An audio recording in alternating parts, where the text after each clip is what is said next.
Guys, I'm sure Darryl would like to see all your smiling faces. So if you wouldn't mind turning your cameras on, that would be great. It's the respectful and proper thing to do. So I met Darryl, I want to say about 5 years ago.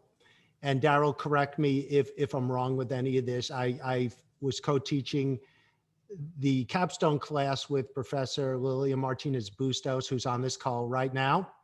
And from my understanding is that actually, and Darryl at the time was a reporter for NBC6. By the way, Darryl, we had Kelly in here a couple of weeks ago to talk to the class. Really? Yeah, and I told her we were bringing you in, so she said to say hi. Man. So, but unless I'm wrong about this, I think Darryl, you reached out to the school to speak, which is interesting. Lilian, is that right? That I think when you first started work in Miami, you approached us rather than we approaching you. Yeah, I actually met Professor Bustos at an event. We were talking, I believe, on a panel together for Miami-Dade Public Schools. And I said, hey, I would love to, come to your classes and speak. And she was like, I'll take you up on that. And I thought she would never do that. And 3 weeks later, she was like, are you available? And the rest is history. Yeah, and then you became so popular that then, everybody started inviting you. So it's really cool that you're still with us, and we really, really appreciate it. Right. And up until that point, Lilian was really the point person when we taught the capstone together to bring in guest speakers. But Darryl did a great job. And then Darryl dropped the bombshell on us, a good bombshell, that he had accepted a position to become a national correspondent for CNN.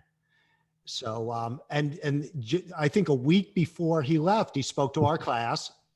And so that was awesome. And then, I thought it'd be great to bring him back. It was a little bit more difficult to sign him up this time because I had to actually go through channels and go on their website and request him to speak. And I'm like, Anderson Cooper, Don Lemon, but Darryl's got a good track record. Before coming to NBC6, Darryl worked in Montgomery, Alabama, right? Is that correct? Okay. And he's just really been awesome in the class, and I'll let him take it over because you hear me talk enough and you're sick of me talking. So without further ado, please welcome CNN National Correspondent Darryl Forges. Well, thank you for the warm welcome and the introduction. Sounds solid. Hey, everybody, all you out in the Zoom world at FIU. As your professor said, my name is Darryl Forges. I am a correspondent for CNN. More specifically in CNN, I also am correspondent for CNN Newsource. So what that basically is, Newsource is an affiliate service for CNN. And we go live for several affiliates all across the globe. We're talking well over 1,000 affiliates that CNN has, including several local news. So some of you probably even see me go live for WSBN, Channel 10 even, and sometimes even WFOR, the CBS station in Miami. I've actually gone live, at one point, I went live for all 3 of those stations in the same hour. I'll tell you how that works in a minute. But so CNN has a lot of affiliates. And so my main responsibility is to go live for them, give them the latest information on what's going on. And it is a whirlwind. In local news, when I was at NBC6 in Miami, I would do maybe 4 or 5 live shots a day, right? At CNN Newsource, I do probably on the low end, 15, on the high end, and I'm not making this up, 81 live shots in one day. So it's a lot. So we cover only the top stories, only the biggest stories. So I've been on all the major stories you could possibly think of since I left Miami. I was there for a situation with Breonna Taylor. I was front hand at the protests in Minneapolis, Minnesota, getting pepper sprayed by the SWAT team in Minneapolis during the George Floyd protests. I was in Los Angeles covering the death of Kobe Bryant. I was here in Atlanta, Georgia, covering the Georgia Senate runoff, which was historic in a lot of different ways. The first time Georgia turned blue in a long time.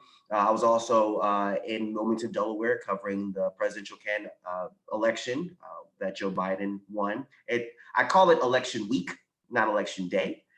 So if it's okay, I'm going to, Professor, I'm going to share my screen and show you guys just a quick little reel of just some things I've done recently. So I'll just go ahead and share that. It's just a screen here. Okay, there we go. So I'm going to share this with you all here. Okay. So, and let me know if you can't hear anything, you all just let me know. So this is just a little thing of what I've done, just a couple of quick minutes, and I'll voter turnout is going to be big for both parties involved. And at last check, over 940,000 Georgians have requested mail-in ballots. Now, the president has been tweeting out all throughout the morning. He sent out about 20 tweets urging Americans to vote early and also talking about the stock market. We've kind of backed up a little bit from everything that's happening behind us because of this. Rubber bullets being shot out by police. We want to kind of keep our distance. Don't be surprised if you see either side jump out to an early lead once those polls close. But then as the night goes along, those races tighten up. Right now, I'm standing on a main street, which is usually a very busy street here in Nashville, Tennessee. But as of right now, it's fairly quiet because everyone's trying to clean up. 3 former presidents will be here for Congressman John Lewis's funeral, including President George W. Bush, President Bill Clinton, as well as former President Barack Obama, who will be giving the eulogy for today's services. Marco is expected to make landfall here in the Gulf Coast later on this afternoon. But then about 12 hours later, we're expected to see Laura, which could possibly be a Category 2 hurricane. Protests have been fairly peaceful all throughout the day. I'm going to show you what we're seeing here right now. You see there's signs, Justice for George Floyd. You see, this is ground zero. This is where George Floyd took his final breath. Over there in the distance, you can see the mural right there. Underneath that mural, Peter, is flowers and messages from people who wanted to come and pay their respects. Early this morning, the former vice president spoke with his supporters, really still expressing a lot of confidence that he could still win this race. On the other side, President Donald Trump was at the White House early this morning speaking to his supporters, calling what he sees during this election as fraudulent and saying that people are trying to, quote, disenfranchise his voters. That is not accurate at all, because right now this race is still ongoing. Those key swing states right now are still counting votes. All right, so that's a quick example of some things I've done, and also I've also done some things because, and I'll talk about this as well. The digital world is huge, right? So CNN is really investing a lot of money into continuing the digital aspect of news, because that's where the wave is. It's not the future, it's the now. So I've done a lot of different pieces for them. I'm going to show you all that in a second. But you kind of see a little bit of what I do, those live shots. I'm everywhere. As you can tell, I travel a lot. As a matter of fact, last week I was in Houston, Texas, covering the weather, the bad weather that was going on down there. It was as low as -2 degrees for a couple of days, below frigid temperatures. Talking to people, it was heartbreaking. Pipes bursting, $7,000 power bills, $10,000 power bills even. It was just a tough thing to see. And then before that, I was in North Carolina covering a tornado that was happening up there that caused some major damage as well and killed several people. So always busy. So actually what you all look at behind, like this painting and stuff, I rarely see this stuff in my house because I'm rarely here. They thankfully let me take some time off to talk to you all, because I really want to talk to you all today. But I'm constantly traveling all across the country. We usually also do global travel, but due to the pandemic, we can't do that right now. So for me, whenever I go out to the field, usually the local news mindset in me, because I was in Miami working for WTVJ, usually go out there, you talk to people, get the elements, whatever. The cool thing is I have several people that work specifically for my content. So when I land, my main focus is going live. My main focus is talking to people, getting to feel the scene, and then going live. Because our live schedule, I'll go live at the top of the hour for one station, and then I have back-to-back bookings, is what they call it, where I'll go live for several stations across the globe. So a couple times I go live for Sky News, a couple times I go, that's in Australia, Canadian television, sometimes for France, Israel, even South America, CNN Prima, CNN Philippines, HLN, all of CNN's affiliates. I'm the point person to go to talk about what's going on. But it took a lot of hard work to get to where I'm at today. So I'll kind of back up. So I'm from Atlanta. I'm actually from here. And I went to the University of West Georgia. That's in Carrollton, Georgia, about an hour west of where I'm at right now. And I graduated with a major in mass communications and a minor in political science. So my thing was, I was heavily involved in school. I'm more than sure, like I hope, like you all are, heavily involved in a lot of things. I had my own political radio show. I was the news director for my TV station for school. I did anchored, produced, you name it. I also did the voice for the Wolf Sports. I was the voice for the sports volleyball team, basketball team, baseball team, you name it, I was able to do it. Because I was a go-getter, I really believed in making things happen. And so you couldn't tell me nothing. I thought I was the you-know-what in college. And I thought, you know what, it's gonna be so easy to get a job because I'm so heavily involved in school. I did so much. And I got a rude awakening when I got to the real world. The hardest transition for you all is going to be transitioning from, college to the real world, and really trying to push yourselves, whether you're in film, television, whether it's news, entertainment, whatever. They're going to look at you as what they call green. I hope you guys know you all know what that means. Green means, not that much experience.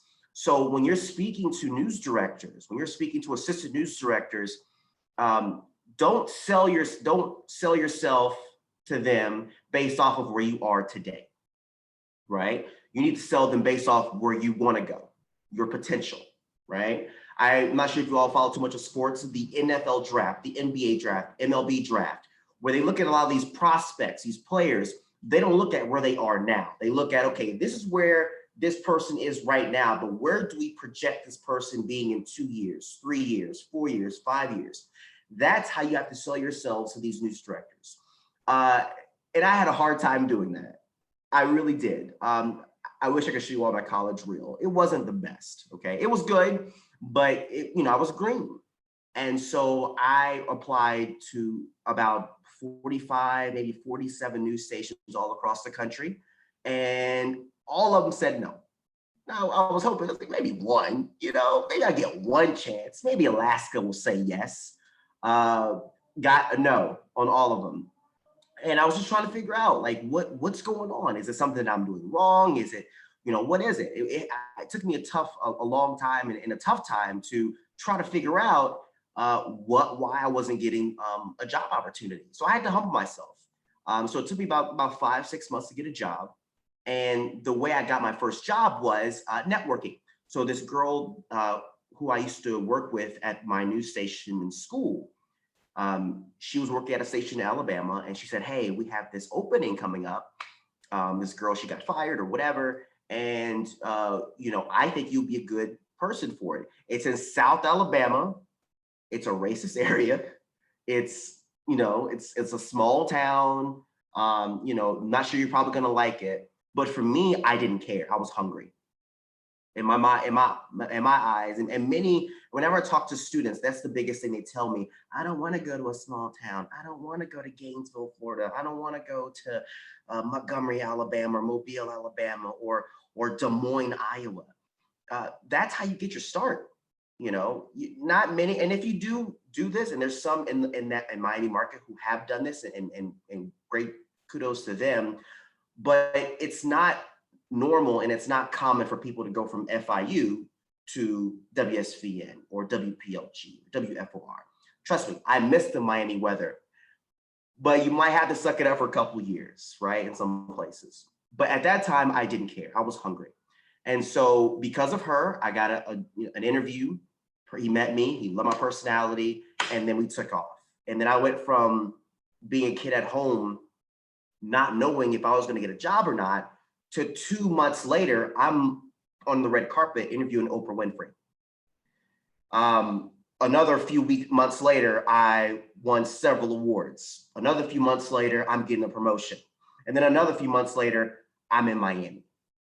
So my thing was, even though I wasn't that good at the time, I had to tell my news director, hey, if you just keep invested in me, give me an opportunity, I'm going to make you proud. I'm going to make you see that, hey, it's worth putting this kid on camera. And so, and that's what happened. So that's how I went. I was in Montgomery, Alabama for 2 years. Then after that, I was at a convention and I met this woman.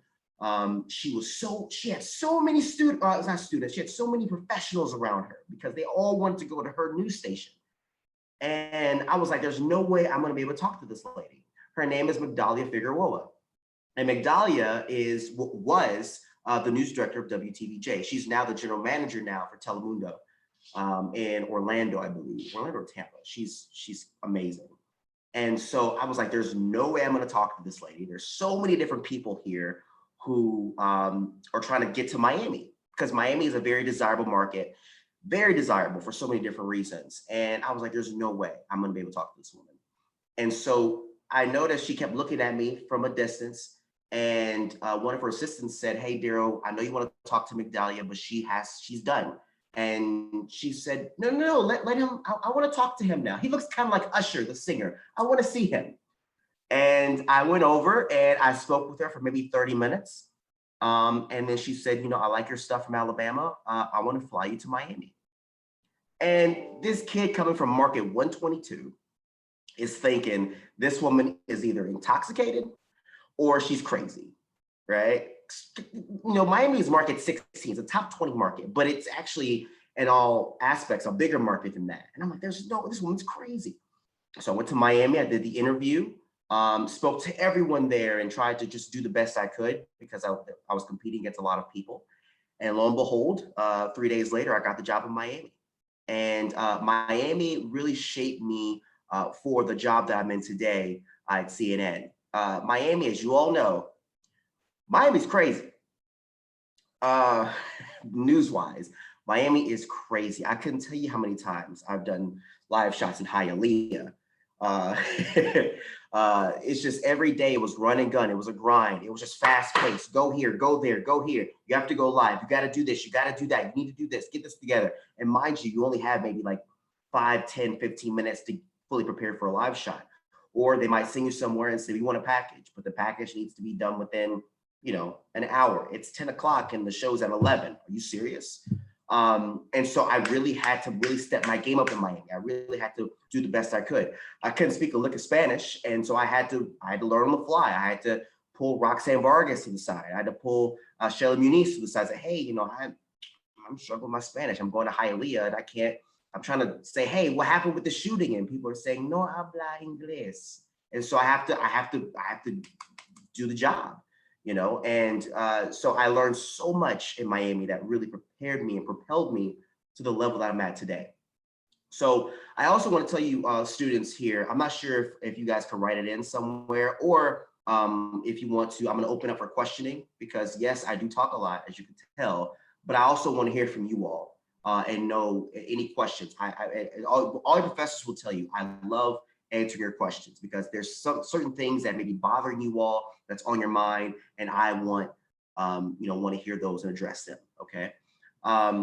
So yeah. So then once Miami was great, enjoyed it, and then moved on to CNN. And so I've taken a lot of the tools that I've done in Miami to really propel myself, for this next level. And I will tell you, this next level is it's hard. I have a lot of resources. I have a lot of people that cater to making sure my product is a good product. But to put things in perspective for you, I'm out in the field in Miami. It's me and a photographer. It's just us two putting content together. That's it. Now I have a team of like 6 people just dedicated to my stuff. So I have maybe 1 photographer, maybe 2. I have 1 producer that's in the field with me, making sure everything's okay. I have another producer in New York or DC or Atlanta that's making sure my live shots are ready to go. I have a director who's constantly in my ear, my IFB, connecting my IFB to the different stations and different affiliates. So I'm good to go with that. I also have an editor who's also ready to go to make sure my stuff's ready to go with that. And I also have another producer that is focused on editorials. So in case I'm in Minneapolis, Minnesota during a protest and I'm getting pepper sprayed by cops, I can't look at my emails. I can't look at the newest developments. And so they're the ones that's helping me get the latest information.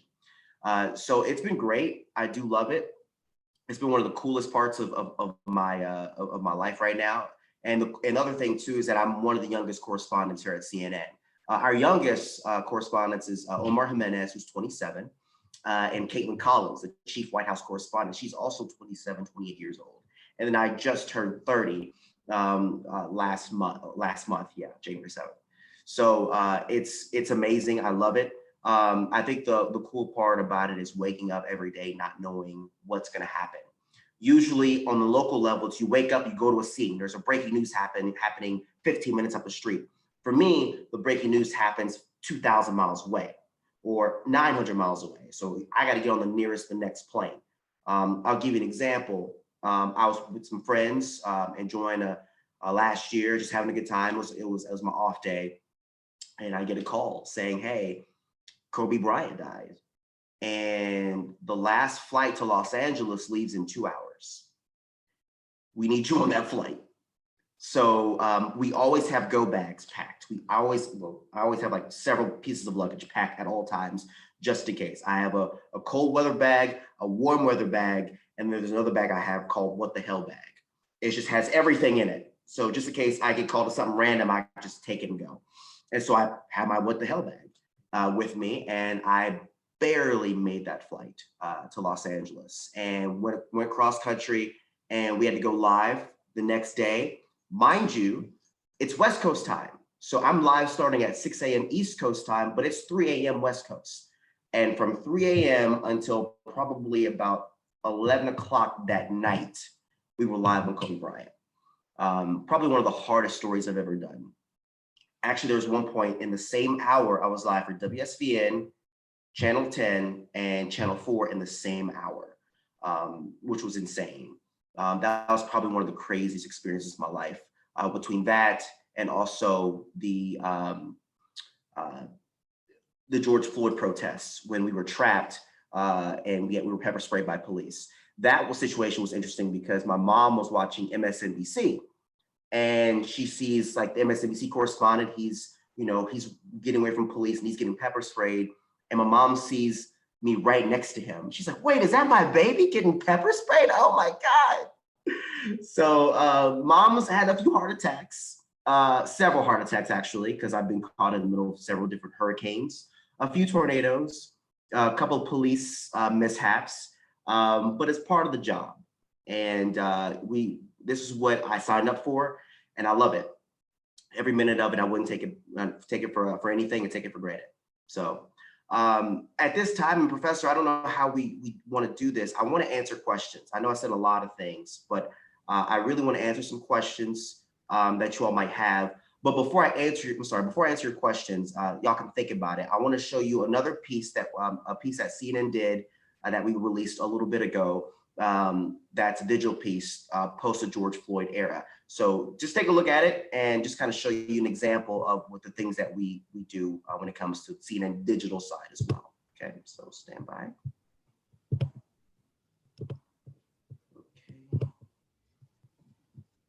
There we go. All right, here we go. CNN received a complicated question from a viewer. Why can Black people say the N-word, but white people can't? Now, the question itself may be tiring or frustrating for Black folks. Why is it that we have to keep explaining the history of racism in America? People who are allegedly confused are white people. And my experience is that white people aren't confused, they disagree. And that's very different. That's Dr. Neil Lester. He created the first college course focused solely on studying the N-word. I don't want to dismiss the question. What I'm saying is that question is so loaded with nuance that is actually more about the person asking the question than it is about the question. Now, it's worth pointing out that not all Black folks feel the same about using the N-word. Take the NAACP. In 2007, the group held a funeral for the N-word, hoping to bury the word in all its variants once and for all. But there are Black people who still use the word, and some white people still asking why they can't. So let's say there is a double standard and Black people have permission to say it. I love Black people, but I hate. There are so many ways in which our American history has been a double standard. Jim Crow was a double standard. The fact that there are a group of people who look like me who were enslaved in this country is a double standard. The saying of this word is not really a double standard. It's just saying, you know, here's some consequences if you say this. White people have used and continue to use the N-word to oppress Black people. So when a white person says the N-word, even if they're reciting Huck Finn in class or rapping along at a concert, it carries a historical weight of racism.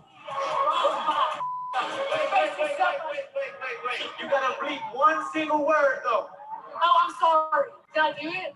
You can say it until the cows come home. In the privacy of your own room, you can say it out loud. But I guarantee you, I've seen some social media stuff. If you say it to the wrong person, you may get knocked out. I'm not advocating violence. I'm just saying that that's what some people do because the word has a visceral response to many people. This is a word that is still to this day loaded with violence and hurt and trauma and pain. And nothing about the experience of Black and brown people has changed in that regard. So if you're white and wondering why you can't say the N-word, ask yourself this: why do I care so much? And why do I even feel the need to say the word in the first place? All right. So that's an example. CNN has a series called Talking About Race in America. And myself, Omar Jimenez, 7 different correspondents, we have to do different pieces dedicated to that. And it was my turn, and now something that we talked about. So, all right. So I'm gonna shut up for a second. If anyone has any questions, unmute yourself. Tell me who you are, your classification, and what you aspire to do after college, and then have your ask me your question. Darryl, I'm going to start. I have a question I want to ask you. When you went to CNN, did they pursue you? Did you pursue them? Take us through the process. Ooh, it's a process. It's a long process, Professor Sandhouse. It is.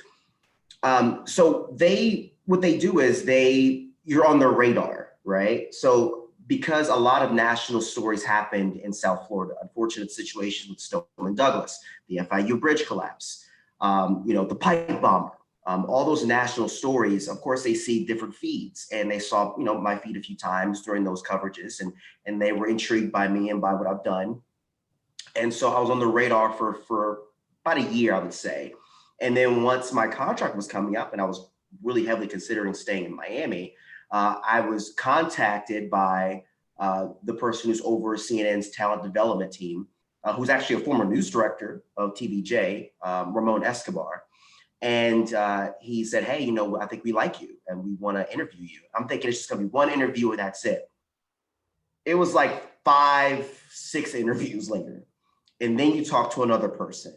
And then you talk to another person. And this process went on for probably about, let's say, 4.5, maybe 5 months. And so the final interview was, they called me and said, hey, we're flying you to New York to meet Jeff Zucker. Jeff Zucker, if you all don't know, is the president and CEO of CNN. And I'm scared. I am scared. And he's also a Miami native. He actually is from North Miami. And so I went to New York and I sat with him, he interviewed me. And I would probably say 3 days later, I got the offer. And then that was a whole nother beast in itself, because contract negotiations and the way CNN does things, and you couldn't announce anything for legal reasons. So you have to kind of be quiet. And it was a long process. So it took overall, probably, I would say maybe like 5 to 6 month process. Good deal. Guys, if you have any questions, just chime in. Hi, it's really nice to meet you. My name's Christina. I'm a senior at the university and I'm studying broadcast media. So this is like totally in my wheelhouse, and I was really excited to be a part of this call. So thank you. I just wanted to kind of walk back when your journey started. Correct me if I'm wrong, you started at WAKA in Alabama. So when you first started, I'm sure there were like a lot of nerves, but you were also excited. Can you walk me through what your beginning days looked like, and anything that you could tell me as far as like what you wish you would have known before starting? First off, thank you so much for your questions. I think the biggest thing for me was the pace.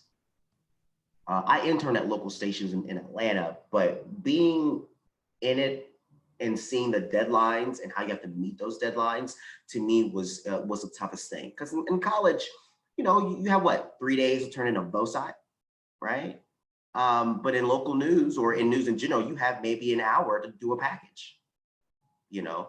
So I think that was like the toughest part for me, was that transition from taking 2-3 days to do a BOSI to maybe like now you have to do it in 30-45 minutes. So I definitely say it was that part. Overall, it was just a big transition overall because I'm in a completely different area. I don't really know anybody.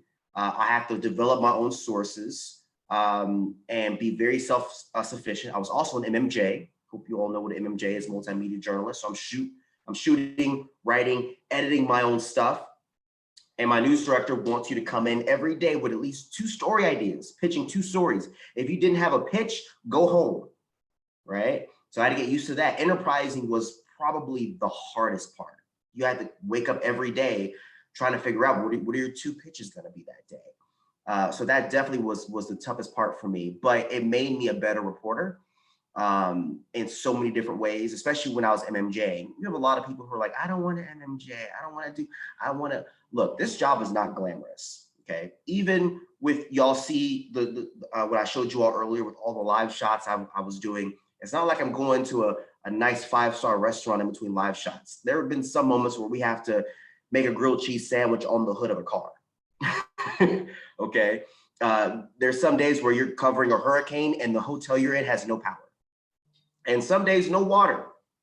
So it's not glamorous by any stretch of the imagination. So MMJing to me was like, you know, it really made me learn, okay, this is how I want my shots to look. This is how I want this to look. This is what's really gonna make, separate me from people that I'm competing against. So I'll probably say those are probably one of the major things that were probably the toughest transitions for me. Thank you so much. No problem, no problem. Hi, can I ask a question? Yes. My name is Camila Fernandez. My major is broadcast media. And when you were saying about that you were in Texas for the cold weather and now the hurricane, that you had no power in the hotel, isn't that kind of scary maybe? Or how do you get used to such cold temperature in Texas? Yeah, you know, that's a good question. And thank you for asking.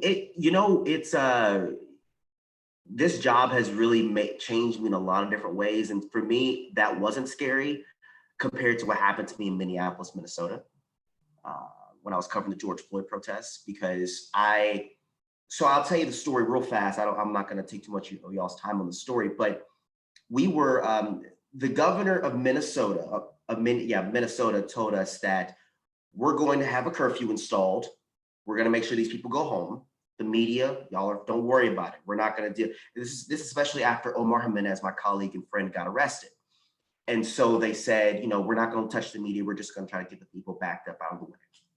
And so it's curfew. People are peacefully sitting there past curfew, and all you hear is, you know, the tear gas. Boom! They'll throw it, and it just like a grenade. Boom! Just exploding. So you just see the smoke, and they're coming in like it was like a movie. Like you just see them come in. And the people are in front of us. So we're thinking, okay, they're just gonna push them back this way because we're on the side. And then we didn't know this, but right next to us, we were surrounded. There was another group of police officers pushing in people behind us. And so they kept saying, get back, get back. So we get back as well. And so as we're getting back, they're starting to like tell us, hey, if you don't get, we're gonna, you know, whatever, get out the way. So we get trapped. We get trapped by this railing, and there's nowhere for us to go. It was us, MSNBC, and I think it was somebody with Fox. No, it wasn't. It was somebody else. And so we're like, hey, we can't go anywhere. And they kept saying, keep moving, keep moving. So I pulled out my credential because we have to have our credentials on us so they know who we are. So I pulled out my credential and said, we're press. And the guy looked at my press pass and then looked at me, pulled out some spray and sprayed us, like just with pepper spray, just sprayed us down. Me, my producer, photographers, our security guards, because we had 2 security guards with us, sprayed us. So I can't see anything. I have snot running down my nose and I have to like jump over the railing. I pick up my I pick up my producer and put her over the railing. It was hard. So then once mind you, we have another live shot for Canada in about 5 minutes. So I have my IFB in my ear, like, hey, Darryl, we're about to go live in 5 minutes. So we're just trying to find just the best spot to be safe at. So while we're going, we see these vans coming. And mind you, the police were very strategic about what they were doing because they had a helicopter flying over where the protesters were. So they were already setting a game plan of where they were going to be. And so we just see these vans, and the vans will just turn on the side, and the sliding door will slide out, and all I saw was cops pointing guns at me. Just like I'm probably like 4 feet away from them, and they're just pointing guns right at me and my team, and we're just like, yo, what is going on right now? And these are rubber bullets, and rubber bullets hurt really worse than a regular bullet. And so one of our other CNN teams, he got hit with a rubber bullet. His whole leg got shattered. Another CNN photographer got hit with a rubber bullet because it ricocheted from the ground, him in his pocket, but what saved him was a cell phone, but his iPhone exploded. That's how powerful it was. So we're doing all this stuff, we're running, and then boom, I had to go live for Canada right then and there. So that was probably the scariest situation I've ever been in because I didn't know what was going to happen to us because we had guns pointed at us, we had eyes full of pepper spray. So when it comes to answer your question with Houston and other things, that definitely doesn't scare me compared to the things we dealt with the protests. And even late at night, there were some people who were not there for protesting. They were there to cause harm. And we saw people try to break in our cars. We heard gunshots, looters, some other things. So that was difficult to deal with. But no, Texas was tough because it was just cold. But I was able to deal with it very easily because of the things I've dealt with in the past. Darryl, we have a student who's found himself, in DC. Lazaro, you have a question, I noticed. Sure. Hi, Darryl. Nice to meet you. My name is Lazaro. I am an intern. I'm a senior studying digital media and communications, and I have relocated to DC this semester for multiple reasons. So last semester, I was with NASA headquarters, and I was helping them with their social media and strategic communications, and I found this was my niche.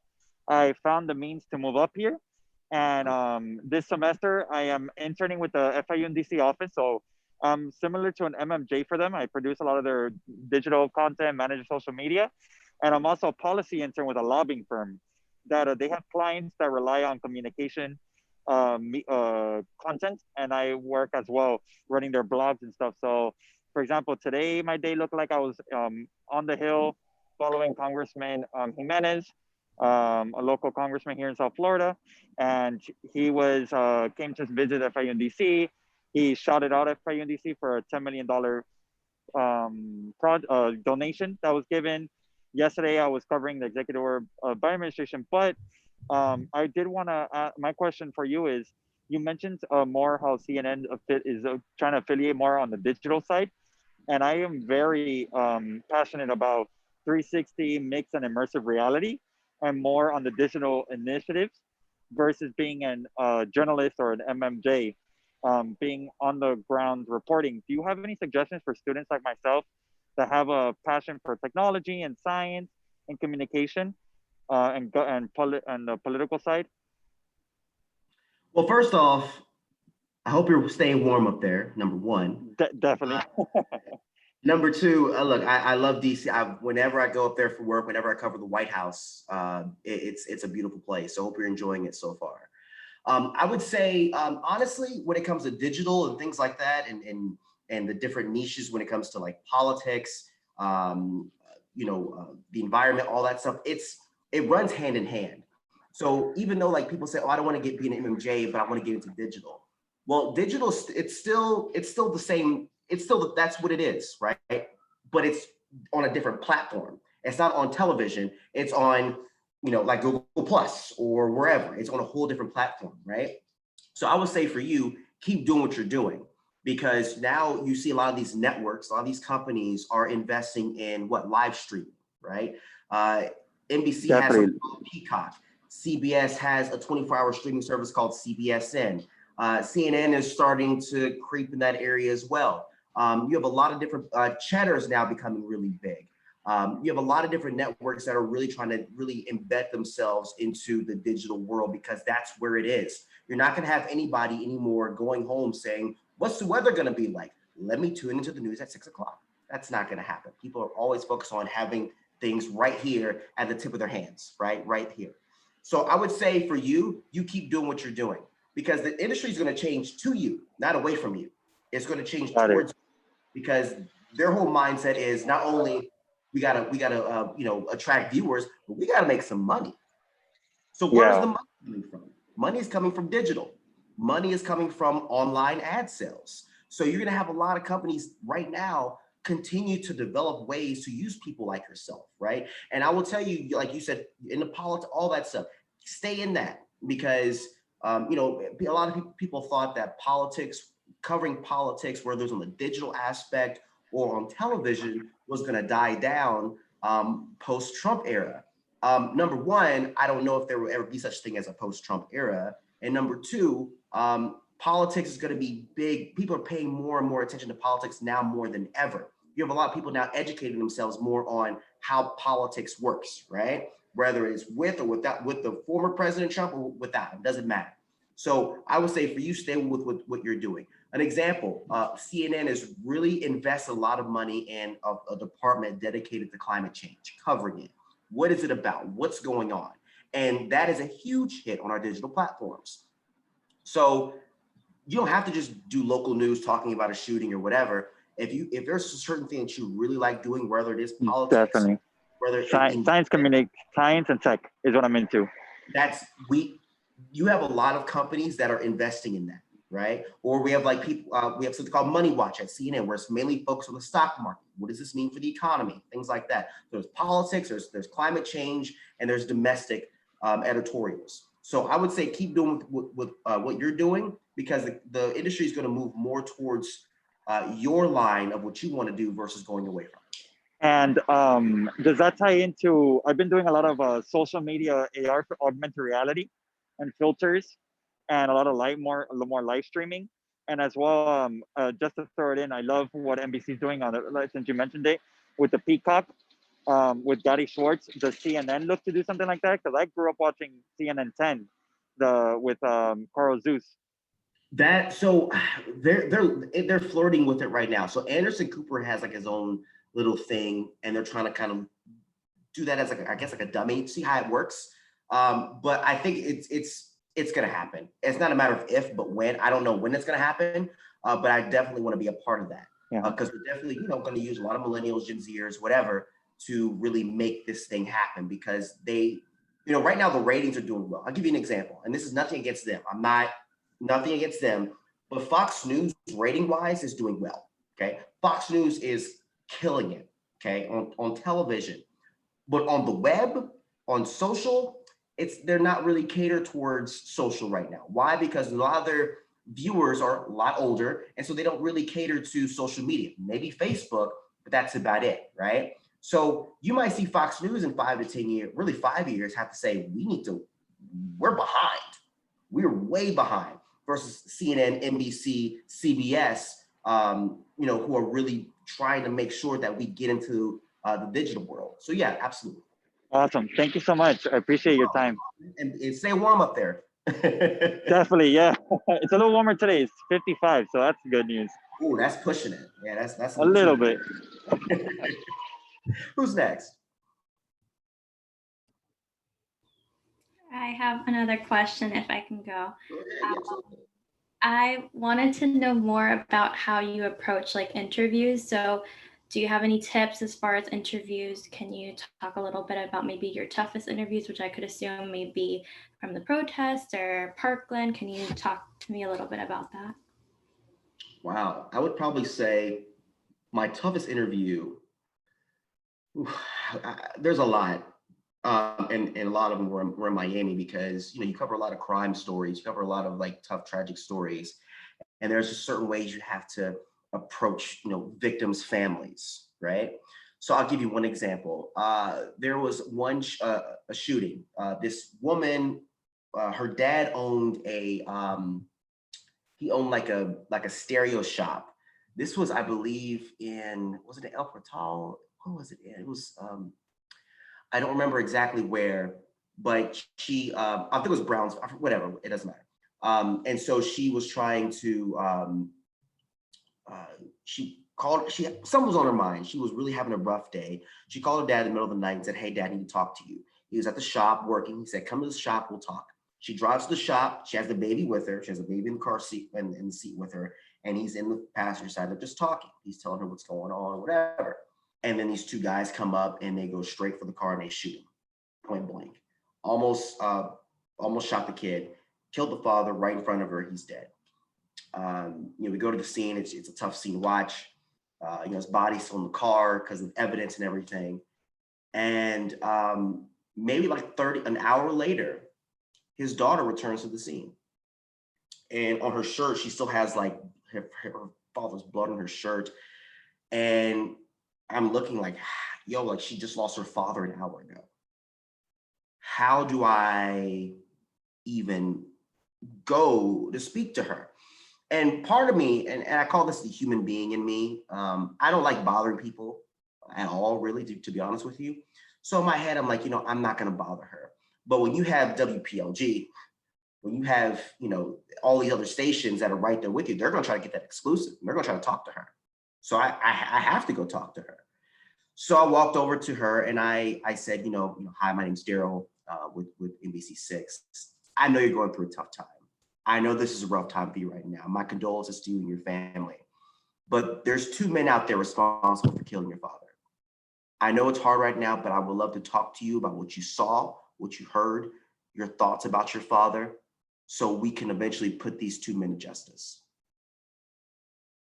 She talked. I don't know how. She talked. She said, "Okay, you have to come in and you have to show empathy to any interview you go into."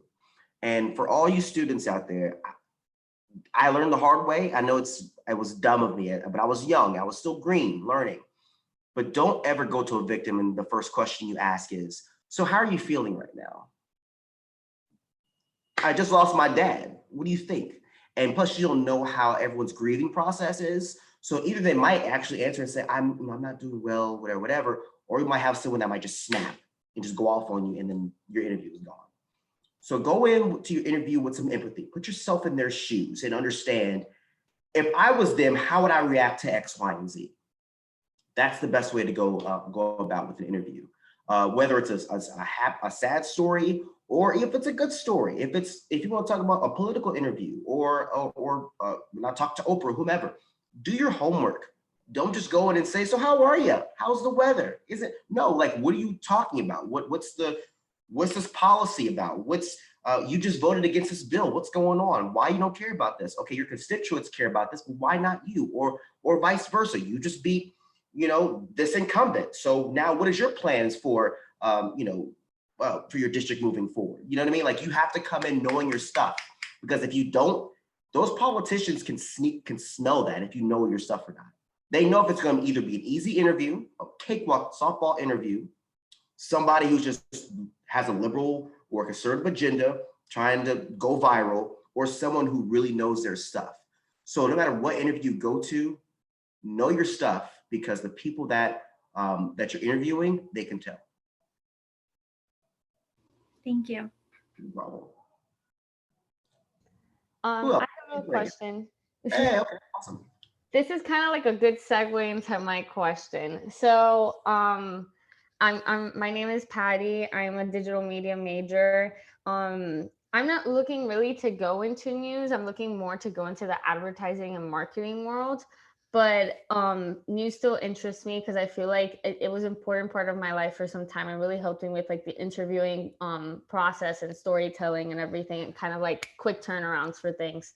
So I had a question regarding, you talked about the liberal and conservative like agenda and something like that. And something I've noticed, especially since 2020, because of the administration and the past and everything, that, reliability and stuff on like news and everything, like there's this like weird conspiracy going on now. So how do you kind of like, when you're saying your reports and everything, or even your questions, how do you stay as objective as possible so that like no one will get offended or think that something's up? Well, okay, first of all, Patty, thank you for your question. I appreciate it. You know, first off, as a journalist, that's rule number one. Mm-hmm. You have to be fair and balanced. That's number one. That's when you are taught in school, whether it's media law, media ethics, whatever you're taught by your great professors that are here, you should take your feelings, you should take your emotions, you should take your opinions out the window. It should be, here's what this person says, here's what the other person says, here's the facts, tag out with what you decide, right? That's how it traditionally is. You talk to a Republican, a Democrat, you lay down the facts, and that's what it is, right? It's different now because it's no more like a Fox, CBS, NBC, CNN anymore. It's now Fox, CBS, CNN, NBC, ABC, Newsmax, OAN. You have these places who, and I'm be honest with you guys, this is not a liberal thing, or they're flat out wrong. Yeah. They're flat out wrong, right? I don't know how, I commend you, professor. I don't know how you're able to teach like defamation and things like that when you have certain networks that are showing defamation. Like for instance, with the whole thing with the voting situation, there's a lot of conspiracy theories that have been able to kind of seep in and have a big impact on news. And now people believe that. So to answer your question, to answer your question, it's stressful because I'm, like you saw when I said the whole thing about President Trump making false accusations about voter fraud. I'm not saying that because I believe Democrats are great. I am right down the middle. I'm letting you know a factual point that the president is wrong on this. But certain people will take that the wrong way. Same thing when it comes to liberals. I will tell liberals, hey, this is what this candidate said, this is what Bernie Sanders said, this is what AOC said, but some of that stuff is not feasible. It's not right. Here's what this says. And they'll come at me sometimes too. It's hard to do it because we now live in these bubbles, right? We live in these bubbles. So for instance, when you go on to your, go on the computer and look up something on Amazon, right? I want to look up this shirt, right? And then you go on Instagram like 10 minutes later and that shirt pops up on a random ad, because now you're in this bubble of, okay, this is what you like. So therefore we're going to keep showing this to you over and over again. Same thing with if you watch Fox News or MSNBC and that's it. You're going to get constantly fed, okay, here's this stuff. This is what you like. Okay, we're going to keep showing this to you. Or when you're on Twitter and you only follow the most liberal person or the most conservative person and you stay in this bubble. So in your mind, everything that person's saying is the gospel and it's the truth, but you don't know the other side of it. And so that's really had a negative impact on news. And I can tell you how many times I've been called fake news. And especially during the voting situation.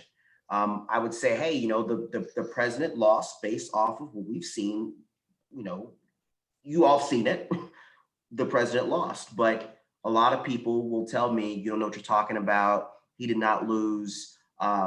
There's some type of a voting conspiracy theory where Hillary Clinton is running this thing. I'm just like, it's sad, but there's millions of people who believe this.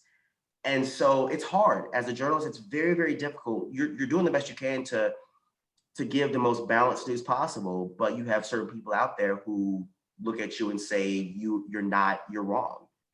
And all I can do is pray for them. That's all I can do, because once they believe in what they believe, they get stuck in their ways. And it's tough. I mean, you see now with QAnon, QAnon is really starting to get big now. I met a QAnon supporter. I spoke with them. And they really believe things like that, Anderson Cooper even and Hillary Clinton, they think that they drink the blood of young teenage girls.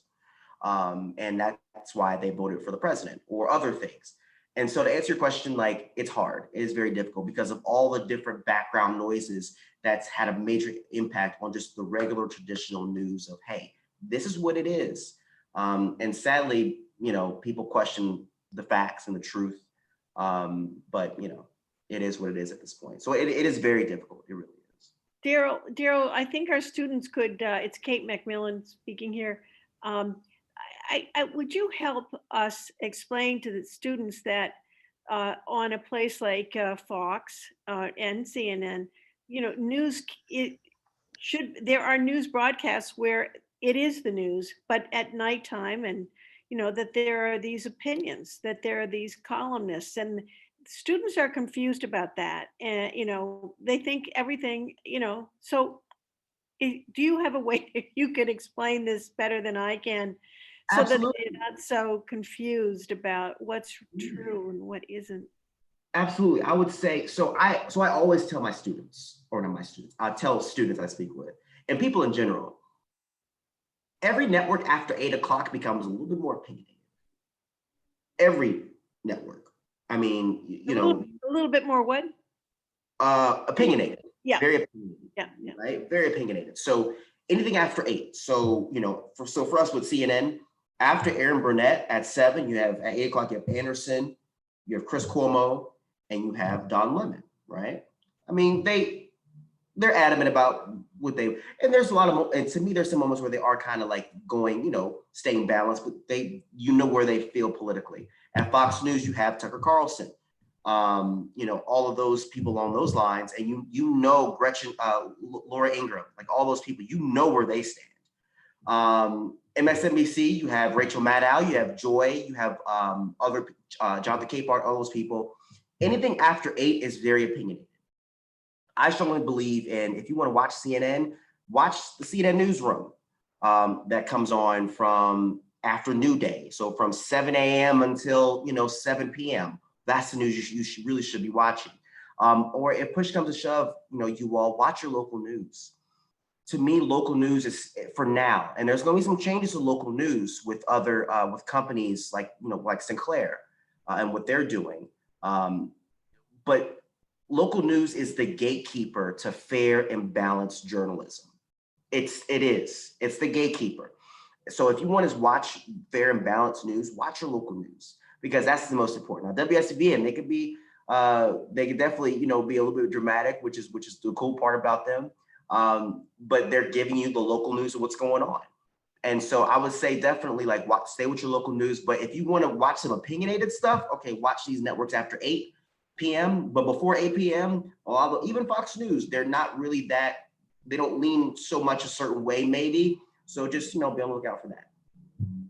Darryl, as a little bit of a follow-up to what you were just saying, because I have to tell you, I've probably watched more news in the last 6 months than I have in my entire life. And I will confess to you, I'm a really big CNN guy.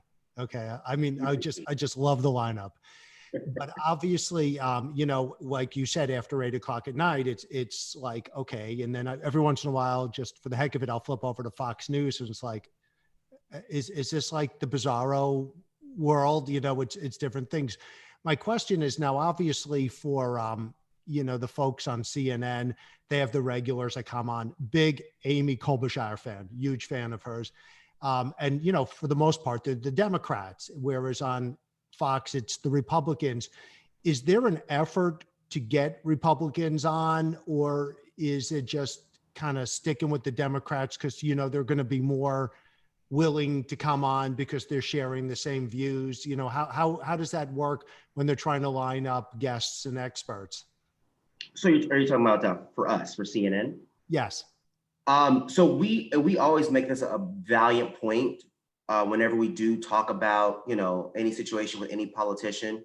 We always say during our broadcast, we reached out to such and such, but they declined. So we do make a concerted effort to reach out to them. I couldn't tell you how many times we reached out to Ted Cruz during the whole Cancun saga. But the thing is that, I'm not going to speak for the Republicans who don't come to CNN or whatever, but, Fox News tends to give them softball questions. Let's just, be honest. What I'll do is I'll watch, CNN, Fox News, MSNBC, just to keep myself in the middle, trying to understand what's going on in all parts of the political spectrum. And so I have noticed that, like, for instance, when Ted Cruz left Texas to go to Cancun for a day, you know, on Fox News, they were trying to somehow justify, you know, why he was there, you know, and trying to like help. Okay, you know, I see, you know, I'm a dad too, Ted, and I see why you went there, and you know, you want your daughters to have a good time and blah blah blah, make sure they're safe. Like they would give them softball questions, and MSNBC is no, they'll do the same thing with Democrats too. But with CNN, we have a lot of senators and any Republican, except for Adam Shinsinger, the Republican congressman. He will come on a lot. We do have a few that will come on, but a lot of them, the main reason why they won't come on is because they don't know how to fully defend whatever maybe President Trump said, maybe something that House Minority Leader Kevin McCarthy might have said. The whole thing with Congresswoman Marjorie Taylor Greene. You know, that was a big thing. I'm not sure if you all saw, but like all Florida congressmen, Florida lawmakers voted to make sure she got stripped of her duties because of what she said about the whole thing with the Parkland shooting. So yeah, Darryl, you know, I was able to ask him a question about that today, and they're not answering that. They're just side questions. They don't want to talk about that. oh, So, it's about Marjorie Taylor Greene. yeah, they didn't want to talk about it. They're sidelining it heavy. Well, yeah. Well, if you think about it, politically, it makes sense, you know, because the thing she said about Stoneman Douglas, if you vote for her to keep her stuff, just politically speaking, you might have a lot of people in South Florida who may not like that, right? And you have to also think about the political ramifications, you know, especially for Marco Rubio, who's running again in 2022. So yeah, absolutely. So yeah, to answer your question, Professor Sandhouse, you know, we do make a very big effort to talk to them, but you know, a lot of them don't want to come on. So. Anybody else? Don't be afraid, guys. I don't bite today. Hi, Darryl. My name is Jeanette. I'm so sorry my camera is not working at the moment. But thank you so much for coming here and talking to us. I really appreciate it. I actually graduated last semester. I was with Professor Sandhouse and Professor Macmillan.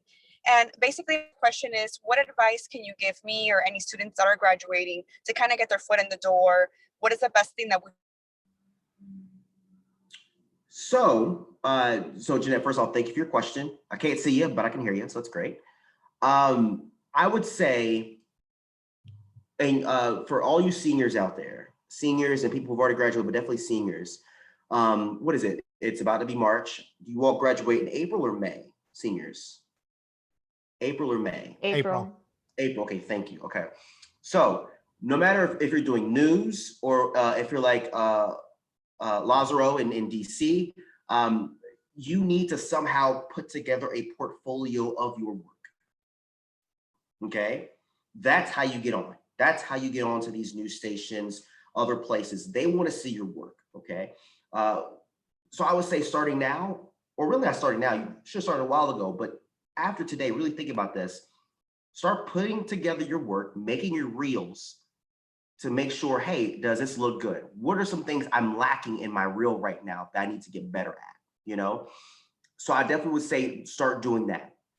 Doing the reel, making your reels, doing things you have to do there. Also, networking. I know networking is hard because of the pandemic, but get into Facebook groups.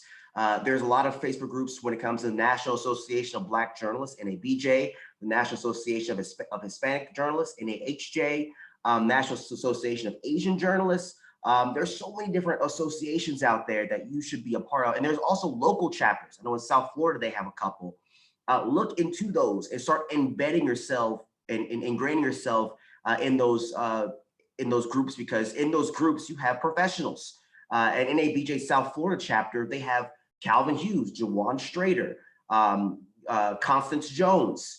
They have so many good people in that group. In NAHJ, you have some great people in there as well that can send you a direct path into either of those stations, or they know somebody in smaller markets in West Palm Beach and Fort Myers, Jacksonville, Florida, those places that can help you get to where you need to be at. So I would say definitely networking is key. Do that right now. Get your reel together right now. Because when you go and talk to these people and say, hey, you know, My name is Jeanette, and I'm inspired to do X, Y, and Z. The first thing they're going to say is, okay, cool, we'll send me your reel, or let me take a look at your reel. That you got to show that. You need to have that prepared and ready to go.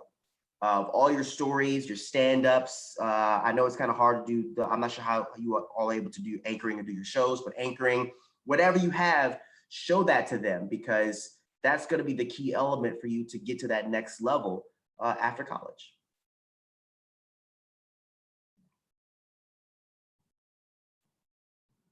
Anybody else?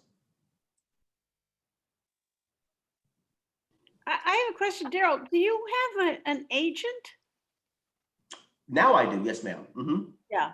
So, I mean, I know students are a long ways away from that. But I was so thinking of you, you know, when I'm watching you, and you're so, thank you. You're so incredible. It's so much fun to hear your stories. But I thought, wow, you probably must now do have an agent. Did you get it after you got into CNN, or was an agent? So I got my agent after Miami, because when I first started, I was making what, $25,000 a year. Yeah. And so I can't afford no agent. Yeah. And plus, no agent really wants somebody who just started their first job. Right. But their mindset is, okay, we're gonna take 10% of your salary. Yeah, right. We gotta be good, right? We gotta sell your stuff to somebody, right? Yeah. So so after NBC, I knew, hey, I want to kind of go to that next level, because honestly, you don't really have to have an agent. Unless you're trying to go to that next step in networking or in network level or top 5 markets. So I got an agent, and she was really instrumental in really catapulting me to the CNN level. So go ahead, Chris. Go ahead, Kate. No, I'm wondering what's your next level? So the thing is about network is, like I told you before, I love it here. It's great. It's incredible. The biggest thing, of course, is being here is the best thing, but the toughest part is staying here. It's competitive. It is so competitive. And there is no clear pathway to network. There's certain people right now on CNN who are phenomenal and great, that this is their first on-air job. And they're good. Not only are they good, but they're damn good. And so now it's like, okay, how can I get on their level or exceed it, right? Because it's very competitive, because people are trying to, who are in local news or wherever, clawing at the bit to get on this level.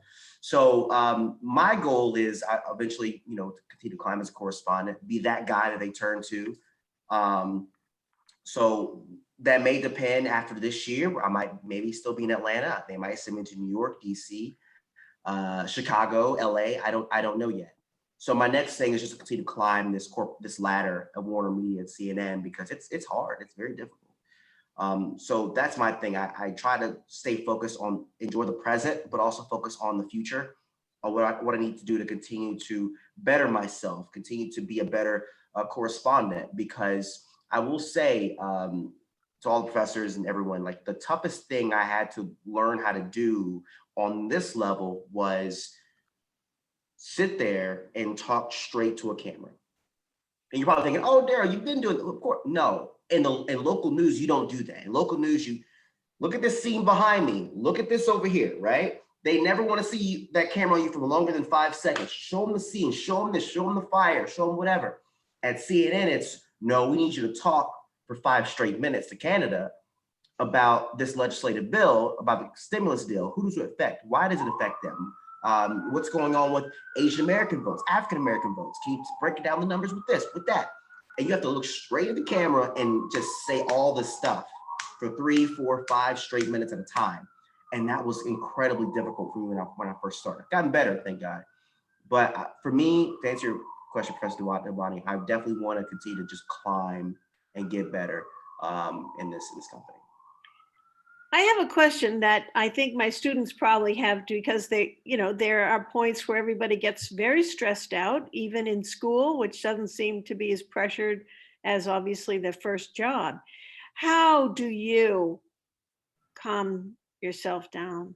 You're in a go, go, go, go, go. You have to stop now and then, don't you?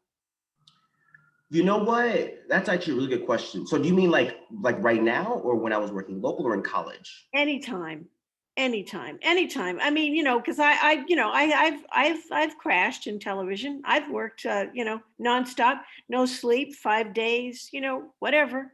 Whatever had to be done. I know those days, and I didn't always handle it very well because I didn't know what to do with myself. I just wonder, because you are successful, you're obviously centered, you know who you are, and so how do you cope with this pressure? I think that just complimenting the question, like, what do you do to get off the adrenaline once in a while? Well, right, Kate? It's like, how do you slow down? Yeah, well, first of all, I sleep.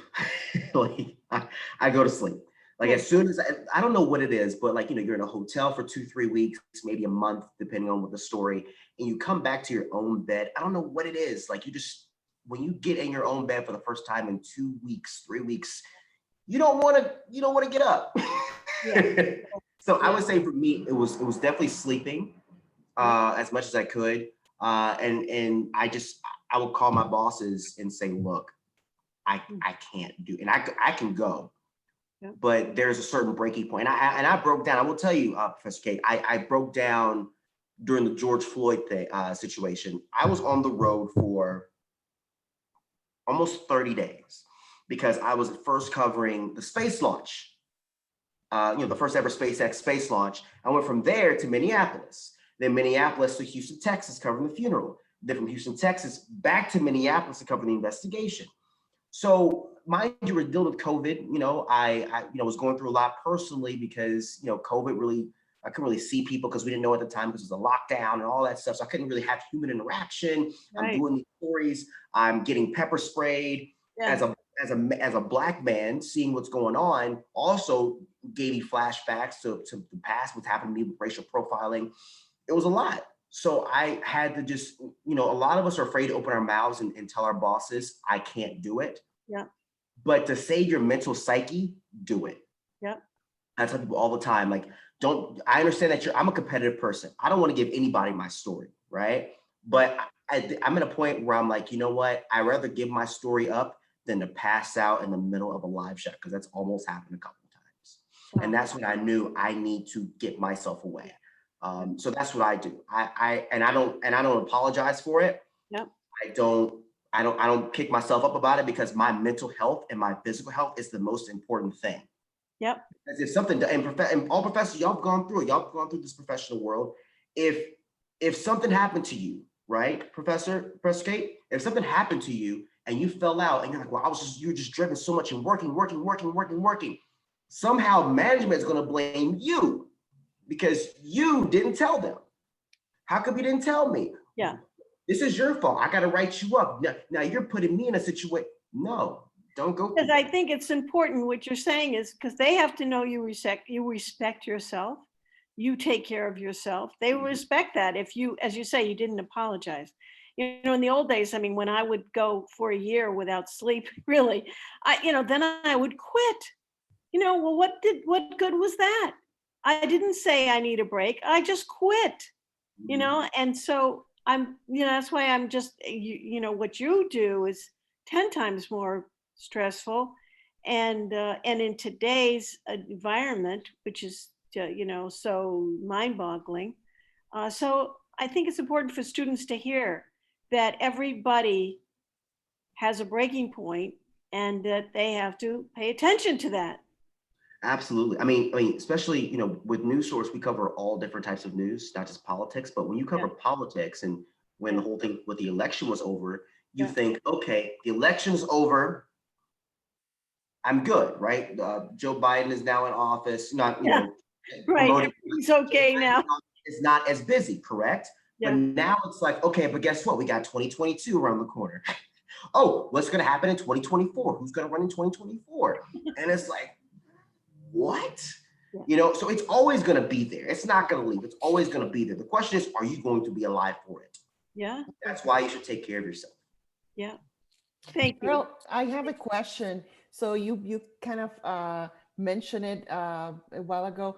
The fact that for so long, we've been dealing with this. I mean, for me, a few years ago, it came as a surprise that people started reacting and just telling journalists not to do their jobs, and, kind of hate crimes, basically. They were assaulted and cameras were on the floor and things like that. I was like, every time I saw it, I was like, oh my God, you think this might change at all? Or, I mean, is it What we're doing right something now? we have to run it? Yeah, all this, the way that journalists are seen as something else, like they're not even, like some people don't even respect journalists, which is something that we're concerned about. So you think that might change, or how do you see it, day in, day out? I hope so, Professor Bustos, but I don't know, because, and I tell people this all the time, whether you love President Trump or you don't, you love him or hate him, to think that it's over and that he's just going to go away. No, that's not the case. And if he doesn't go away, there's going to be somebody else who's going to fill that void, because President Trump is not really, it's not the fact that he started this. Oh, he's the one that started this. He exploited something. He saw what these people were saying and he used it to his advantage. So the group of people, the Oath Keepers, the Proud Boys, they've been there before President Trump got there. Now their voice is even more amplified. So will this ever end with journalists? I don't think so. No, ma'am, I don't. I wish it did, and it does, but I don't think so, because people have been told this stuff, whether it's been far right journalism, whether it's from conspiracy theories, whether it's from even their own pastors, that this election was stolen, that somehow that the devil is involved and all that stuff. They've been said this type of stuff for years. And so now they have anger and frustration. And that's why you saw what happened on January 6th. And I don't think we're going to see the last of that, unfortunately. I think that's going to continue because people believe it. If you say something to someone over and over and over again, they're eventually going to believe it. Like, for instance, when President Trump first came into office and we heard Kellyanne Conway say alternative facts. We're like, what is this? This is whatever, it's going to go away. It's never gone away. President Trump for the first time said fake news, and we're like, oh, fake news, whatever. And now that is a key term that people use now because he said it over and over again. So I don't think Professor Bustos is going to go anywhere. I think it's going to stay here for a long time. And it's all about what do we do now? Like, what, as journalists, do we hide from it? Or do we stay strong and continue to do what we're doing? Because at the end of the day, you have to know that, hey, what you're saying is the truth. The truth will speak for itself. And the people who come to me and call me the N-word, who spit on me and all that stuff, or they try to, whatever, I don't let it get to me, because deep down, I know I'm doing my job. I know I'm doing it well, and I know I'm reporting the facts. And so, all I can do is just, pray for them. But at this point, I do think it's going to be hard for us to come out of this as journalists. But as you say, as you say, just stick to the facts and just do your job, because we'll get there. Okay, thanks. So I tell students, please, students, don't ever start a phrase with, well, I think. No, we don't care what you think. It's all about what is it? What is the facts here, and move on. I don't want to hear anything about, well, I think that President Trump is doing a bad job or a great job. No one cares about that. That's why you lose credibility. I don't care what the fad is and what people are going towards. I love opinionated journal. I don't, that's not journalism. That's just an op-ed, right? But you're just saying on television. So yeah. And Darryl, to yes. follow up with you and Professor Bustos, is it safe to think in the mindset of you're not going to be able to inform everybody, not everyone's going to want to listen to you, and on the presence of journalists dealing with this kind of fake news struggle that emerged, that came to light in 2016, that it's a generational thing that's not going away anytime soon? I mean, I hope it goes away. But the way it's looking, I don't know how long this is going to still be here for. But you're not for everybody. You're not for everybody. And I'm so glad you brought that question up. Another tip. You really made me think about another tip for all you aspiring journalists or anybody in the field, whether it's digital, whatever. You have to have thick skin. because if you saw my professional DMs and some of the things I get, of course I get, oh, you're great, awesome, I love watching you inspire my kid. Those heartwarming stories. And then you also get people who say, you know, you're garbage. I don't like the way you say this. Why is your hair like that? Why'd you wear that tie? And I'm a guy. God only knows what women have to deal with. That's a whole different level. But certain people will say bad things about me, tweet real bad, mean things about me. But I gotta, that's what comes with the territory of being a public figure, you know, in a way. So you're not for everybody. And that's okay. You can't have everybody like you. You know, and there are certain people who will say bad things about you and they never even met you, never even watched you. I couldn't tell you how many people would come by and say, you're fake news. And I said, well, what's my name? I don't know, you're just fake. Okay. So you're not for everybody, and it's okay. And you have to be at peace with that. You have to know for yourself that what you're doing is the good work. And even though someone is not validating your work, it's okay. Just keep it moving, keep doing you. I have another question kind of to switch gears. I'm pretty much grilling you this entire time with so many questions. As many questions. I was wondering back to when you started in Alabama, were you familiar with that territory? And if you weren't, how were you able to come up with those 2 story ideas or more when your news directors asked you, or did you often, like in the beginning weeks, go to the assignment desk, or how was that? Because I've come to terms with the fact that I may have to leave Florida, and it's not so scary as it was like in my freshman year. So I just wonder, like, did you have time while you were adjusting, while you were moving or checking out the station to learn more about the area? Did you have a beat? Like, what was that like for you? First of all, it's so encouraging hearing a student say, I've come to terms that I know I'm probably going to leave Miami. Thank you. Look, I love Miami's great, and I don't blame you. It's a beautiful place, but realistically, you might have to go somewhere in order to come back, right?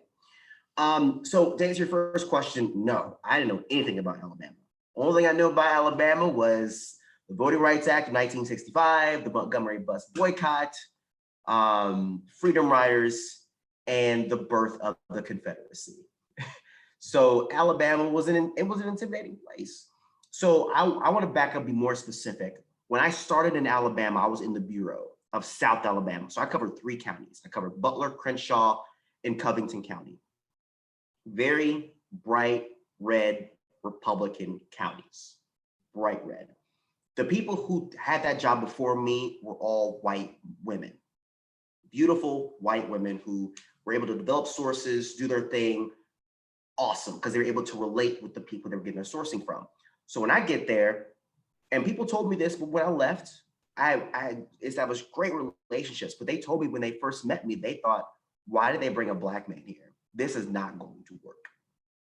But I didn't see it that way. I was hungry, I was driven, and I did not want to get sent home every morning because I didn't have a story.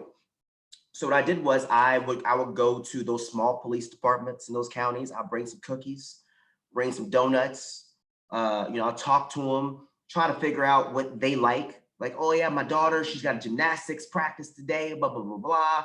And then the next day I'll come back and say, so how was your daughter's gymnastics practice? Oh, he actually paid attention. Oh, it was good. You talk about family, you talk about life. And then eventually you have a source. And so it took me a while. It took me probably about 6 months, honestly, my first, when I was there, to really get that. And I started doing events. That's another way I was able to get contacts. I was a part of the Lions Club, stuff like that. Just trying to get myself immersed in the community. That's what I really had to do. And so once I was able to do that, I'm getting called, hey, Darryl, you didn't get this from me, but we found 2 bodies, X, Y, and Z. Blah. Okay, cool. I'm reporting that. I'm gonna go there. Like I really was able to develop and really hit the ground hard once I was able to work hard and get my sources. So I would say, like, no matter where you're going, even though the terrain is tough, it might be a whole different it might be a real big culture shock. Just, take a step back, take a deep breath and go, you know what? Let me immerse myself in the community and see what happens. And that's how it worked out for me. Darryl, one thing I want to piggyback on what you were saying, a former student who's also friends with Christina just started as an MMJ a couple of weeks ago in Columbus, Georgia. I love this. Okay, yes. okay. So it's the kind of a thing where she was looking for a place to live. And I said, well, why don't you ask Gene? And she goes, well, I really don't want to bother him. So the thing that I try and tell folks, especially when they're looking for their first job, is that it's kind of a mutual relationship, you know, and although obviously the station you apply to work at ultimately is in the position to either offer you the job or not, it's, I say jokingly, it's like dating. It needs to be on both parties. So, you know, but he hired you and he's invested in you. So you're not bothering him because he, you know, he's all in with you succeeding. It's more the other way around, that if you just don't talk to them and sometimes you're stumbling a little bit more, you know, sometimes you need help. You know, when I worked at the network I worked at, I struggled a little bit in the beginning. And, you know, this is a true story. And some of my students heard me say this. I said, you know, maybe we should part ways now, then 3 months from now, we're both sorry, you know, that it happened. And she went, no, what are you talking about? You know, we hired you because we think you're great at what you do. You know, we just may need to readjust your work schedule. And I think that's difficult when you're going into your first job. Like, you know, did you negotiate your salary? Did you negotiate the, oh no, well, why not? You know, if you're going to tell them you want more money, they're not going to say, forget it, we're going to get somebody else. And you just have to understand that there's an investment on both sides. In your particular case, you know, CNN came knocking on your door, but you know, but there was interest on their part. And, you know, more times than not, especially for our students, it's going to be the other way around. You know, you like you applied for all those jobs, you know, it's like whichever one, you know, but it doesn't mean you have to take the job if it's not right for you. And, you know, and again, if they pursue you, you know, they're invested in you, you know. There's a lot of layers you put there that really were valiant points. I would say, first off, for all the students, there's a saying out there: closed mouths don't get fed. If, you know, especially me, I had to learn that the hard way because I felt I had a lot of pride when I started this business. I was very like, I was a self-starter. I wanted to do things on my own. I didn't want anyone telling me anything because I felt like I was a burden if I asked for more money or asked to maybe fill an anchor or asked for something. But no, there were a bunch of people who I was not bragging or just being realistic, I was better than, that were getting these opportunities, not because they were better than me, it was because they were aggressive and they went after that. And so I had to implement that myself because there's a lot of people in this business who are go-getters that will make things happen and you have to adjust. So that's another thing. You know, you definitely need to open up your mouth. Don't be afraid. Another thing too, for the students, your first job ain't gonna be a lot of money. It's not gonna be a lot of money, okay? You have to be okay with that, okay? Negotiate your contract, yes, but when you negotiate a contract with anybody, the first thing they may say that's gonna be their caveat is, well, you don't have any experience, so this is why you're getting this money, right? So I'll give you an example. For me, I am in Alabama, I start off making $25,000 a year, okay? Thank God we don't make that anymore. But we made a lot of, I mean, it was like, looking back, I made 25, and that's before taxes. So, you know, I know things have gotten a little bit better in certain markets, but you have to understand that you're not going to be making $175,000 off top. You got to be able to work for it. And then, but the good news is once I went from Alabama to Miami, it got a lot better. So you have to understand that and know that when you go to these places, like a student, I think it was Christina, who said, I have come to terms, I'm not going to be able to be in Miami, I have to move. It's only temporary. It's not like you're moving there for the rest of your life. It's not like you're going to stay there for 10 years, find a boo, get married. Now, if it happens, great, congratulations. But your main mindset is to go there and get your experience, get a beastly reel, and get out. That's your focus. That is your main focus when you go to these smaller markets.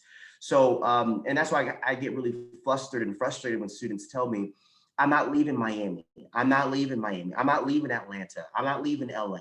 It's so nice here. I don't want to go to these small towns. And it's like, that's what you have to do in order to build experience. Like, what is on your resume right now that makes you great?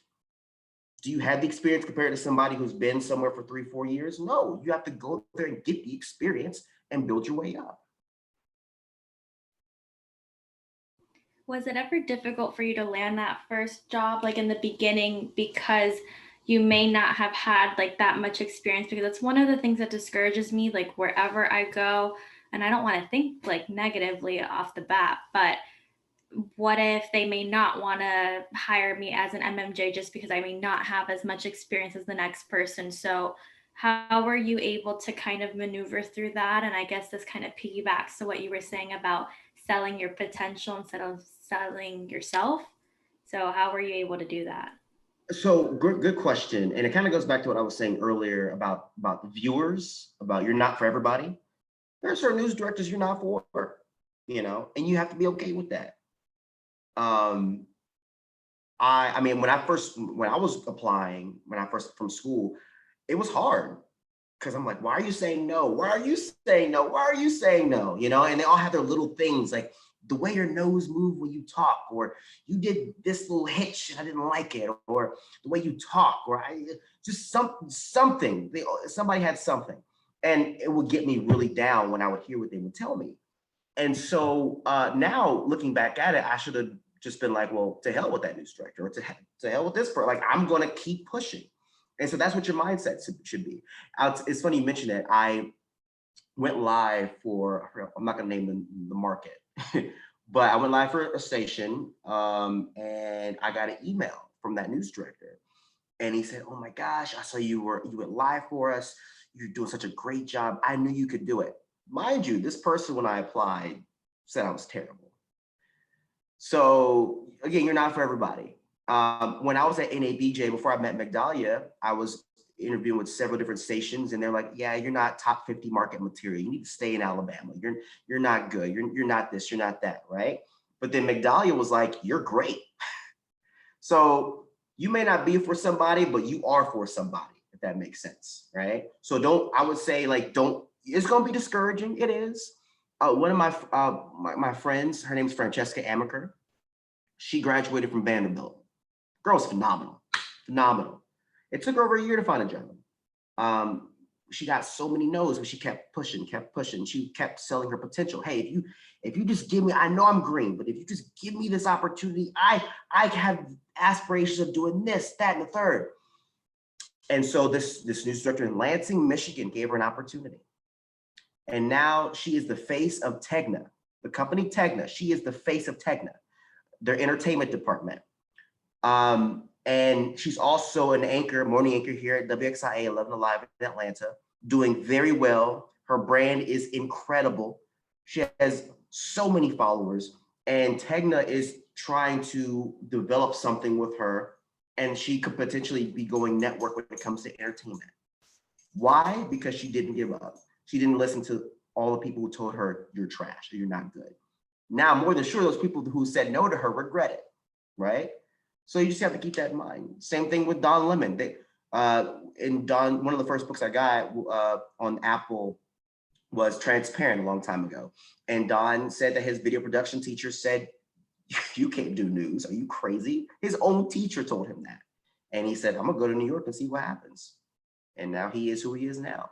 So I just say that to say, and I say this all the time, but what's meant to be, if it is to be, it's up to you.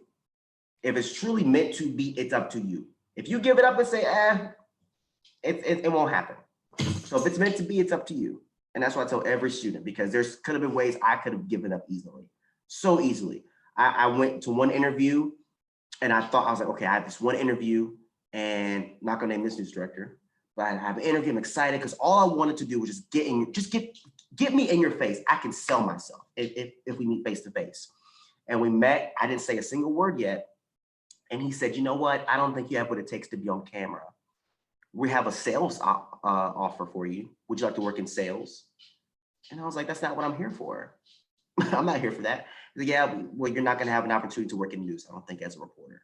And I got in my car and I drove 4 hours back home crying my eyes out. Yeah, I was defeated, but I didn't let it fully get to me, because the next day I reworked my reel and kept pushing. So that's what I say to you. It's going to be hard.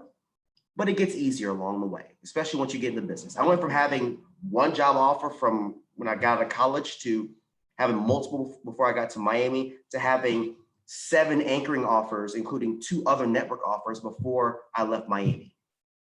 So it gets easier once you get your way in the market or get your way into the industry. Thank you. No problem. Hey, Darryl, it's Jeanette again. I'm so sorry about this. She's got the camera. All right. And I know. She got the hair done. Look at her. Hey, she got the hair done. Okay, Jeanette. So nice to be able to, well, I can see you, but now you can see me. So it's good. But I'm sorry, I got cut off in the middle of what you were kind of telling me. So I only got to the point that you said work on the reel. That's about it. I didn't hear anything else. I'm sorry. No, you're fine. So work on your reel, networking. Okay. Network. That you can be a part of the National Association of Hispanic Journalists, National Association of Black Journalists. Get yourself in look up the closest chapter to you.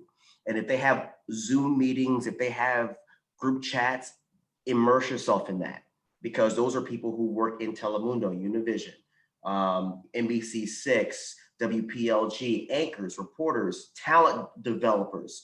They're all in those networks. So I'll just say, like, immerse yourself in that, and also get your reel together. Make sure your reel is solid, have all your work in there, because that's what they want to see. And even though as a college student, your reel may not be the best, you have to sell your potential, not where you are now, but you're selling where you aspire to be 2, 3, 4 years down the road. Awesome. Thank you so much. No problem. No problem.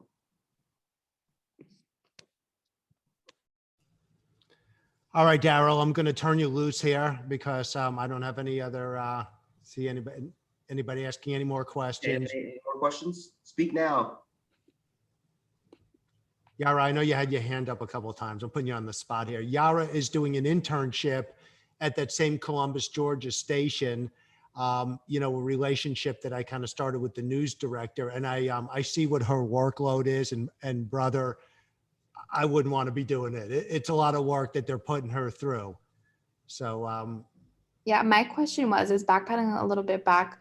For those who feel some type of way towards the media, how do you handle when you're interviewing people like that who are a little bit more hostile and more difficult to interview, knowing that, okay, I need to get this story, I need them, you know, to have that certain reaction? How do you handle that? Ooh. You know what? First off, before you go in there, you got to pray.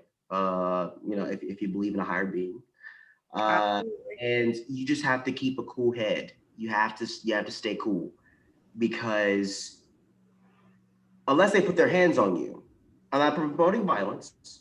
If they put their hands on you, it's a different story. But if they're sitting there going at you, screaming at you, whatever, you have to keep a cool head. Right. Because I'm not sure if you noticed, but even if they're going at you and they're screaming at you, all that stuff, they usually have their phones up like this, because they're probably recording you. They're probably having you on their Facebook Live, whatever, right? So anything you do, if you want to say something, don't even say anything to them. Hey, you know, thank you so much. Have a good day, sir. And then keep it moving, because all they could do is they can stop it, manipulate the video somehow, see another example of fake news. Look what's going on. Look what she said. Look what he said. Don't even give them that opportunity. If you know that they're not willing to talk to you, move on. Don't even interact with them. That's the best way to do it. There have been times where I have, and not even trying to talk to them, in the middle of your live shot. I had a couple of people at a live shot, just like in my ear screaming at me, "You need to get out of here, blah, blah, blah, blah." And I gotta keep that tunnel vision and keep talking. I gotta keep doing my job. If I try to say something crazy to them, the way the world is set up, you have these trolls that will somehow like clip a little bit of what just happened into making it seem like, oh, you did something really bad, right? And with CNN and Professor Sandhouse, is why he talked about how difficult it was to not difficult, but you know, a challenge to get me on with you all, because there's a process, there's a speakers bureau that you have to go through and everything. So CNN, they love me, they think I'm great, cool, but at the end of the day, it's all about protecting those 3 letters, right? That image. Yeah, so it's all about protecting that image. So it's not Darryl Forges, it's CNN's Darryl Forges did X, Y, and Z. Right. So you always have to make sure that when you are talking to somebody or someone's trying to, heckle you, remember, you're not just representing yourself, you're representing the company who hired you, who's paying your bills, right? So I just keep a cool head. It's not worth it. It really isn't worth it. And you just keep it moving.